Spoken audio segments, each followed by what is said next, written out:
Mrs அரசியல் பச்சோந்தி குஷ்பு அவர்களை எங்க இருந்தோ தமிழ்நாட்டுக்கு பஞ்சம் பொழைக்க வந்த நீங்க, தமிழ்நாட்டு மக்கள் போட்ட பிச்சையில வாழ்ற நீங்க, கேவலம் பணத்துக்காகவும் பதவிக்காகவும் ஏதோ மரம் விட்டு மரம் தாவற மாதிரி ஒவ்வொரு கட்சியா தாவி கேவலமான பொழப்பு பொழைக்கிற நீங்க, தமிழ்நாட்டு மகளிருக்கு உண்டான மகளிர் உரிமை தொகையை பத்தி தப்பா பேசுறதுக்கு உங்களுக்கு என்ன தகுதி இருக்கு?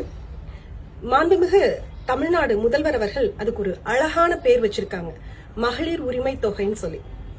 அந்த மகத்தான திட்டத்தினால தமிழ்நாட்டு மகளிர் எல்லாம் உரிமையோட, கண்ணியத்தோட, சுயமரியாதையோட பயனடைஞ்சிட்டு இருக்கிறாங்க. இப்படிப்பட்ட மகத்தான திட்டத்தை கூட இவ்ளோ கேவலமா இழிவா பிச்சை காசுன்னு சொல்லிருக்கீங்களே, இதுல இருந்தே தெரிய வேணாம் குஷ்பு நீங்களும் நீங்க சார்ந்திருக்கக்கூடிய பாஜகவும் எவ்வளவு தரம் தாழ்ந்ததுன்னு.